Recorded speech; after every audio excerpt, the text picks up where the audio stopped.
শহীদ জিয়ার যেই আদর্শিক যে বিএনপি, এই বিএনপি থেকে ক্রমশ বিএনপি সরে যাচ্ছে এবং বিএনপি কাদের দ্বারা এবং কিভাবে হাইজ্যাক হয়ে যাচ্ছে তা আমরা আমাদের সামনে আমরা দেখতে পাচ্ছি। বিএনপি সহ অনেকগুলো রাজনৈতিক দল তারা কি পশ্চাৎপদ যাত্রা তারা শুরু করেছে। আমরা গতকাল দেখেছি যে বিএনপির যার জন্য অনেকদিন অপেক্ষা করেছে বিএনপি, জনাব তারেক জিয়া যখন দেশে এসছেন, আমাদের কাছে ক্রমশ প্রতীয়মান হচ্ছে যে দীর্ঘ 17-18 বছরের বিএনপির নেতাকর্মীদের যে শ্রম ঘাম, যারা গুম হয়েছে, যারা শহীদ হয়েছে গণতন্ত্রের জন্য, তাদের যে স্বপ্ন, এই স্বপ্ন ক্রমশ ভুলুণ্ঠিত হচ্ছে। গতকাল তারেক জিয়ার সাথে যারা দেখা করেছে তারা এই জুলাই অভ্যুত্থানের বিপক্ষে ছিল। যারা দেখা করেছে তারা তারেক জিয়ার জন্য যেই কর্মীরা দীর্ঘ 17 বছর নির্যাতন নিপীড়িত হয়েছে, যারা গণতন্ত্রের জন্য ভোটের অধিকারের জন্য নির্যাতন নিপীড়িত হয়েছে, যারা পরিবারের সাথে থাকতে পারেনি, মামলা হামলার জন্য যারা বাসায় যেতে পারেনি, যারা বিএনপির সাধারণ নেতাকর্মীদের হত্যার বৈধতা উৎপাদন করেছে, যেসব মিডিয়া, যেসব মাফিয়া, যেসব লুটেরা, তাদের সাথে গতকাল দেখলাম জনাব তারেক জিয়া রহমানের হাস্যোজ্জ্বল ছবি। এটি যারা দীর্ঘদিন বিএনপির নেতাকর্মীরা মাঠে থেকে লড়াই সংগ্রাম করেছে, তাদের রক্তক্ষরণ করে আমরা দেখতে পাচ্ছি ক্রমশ বিএনপি হাইজ্যাক হয়ে যাচ্ছে। আমরা শুরু থেকে বলেছিলাম শহীদ জিয়ার যেই আদর্শিক যে বিএনপি, এই বিএনপি থেকে ক্রমশ বিএনপি সরে যাচ্ছে এবং বিএনপি কাদের দ্বারা এবং কিভাবে হাইজ্যাক হয়ে যাচ্ছে তা আমরা আমাদের সামনে আমরা দেখতে পাচ্ছি। একই সাথে নির্বাচনকে সামনে রেখে প্রশাসনের যে নগ্ন ভূমিকা আমরা দেখতে পাচ্ছি তা আমাদেরকে বিগত 3টে ইলেকশনের কথা মনে করিয়ে দেয়।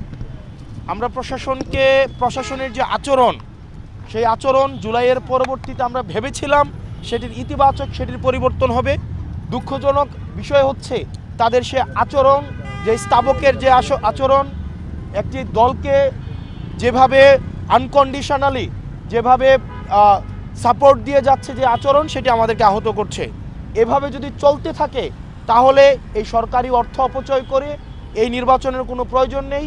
গণতন্ত্রের জন্য যেই লড়াই সংগ্রাম হয়েছে দীর্ঘ 17 বছর, বিএনপির নেতাকর্মীরা যেভাবে রাস্তায় নির্যাতিত হয়েছে, নিপীড়িত হয়েছে, এই প্রশাসনের নগ্ন আচরণকে যদি বিএনপি এন্টারটেইন করে তাহলে এই 17 বছরে যারা ইলিয়াস আলী থেকে শুরু করে যারা গুম হয়েছে, আজকের আমাদের শহীদ ওসমান হাদি পর্যন্ত যারা শহীদ হয়েছে, তাদের রক্তের প্রতি সেটি অপমান করা হবে।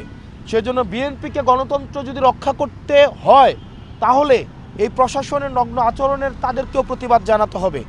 আর যদি প্রতিবাদ না জানায় তাহলে জনাব তারেক জিয়া সাহেবকে নির্বাচন কমিশনারের সাথে বসে ওনারা কয়টা আসন চায় সেটি দিয়ে এই জনগণের সাথে কোনো প্রহসন করার আসলে আমি প্রয়োজন বোধ করি না।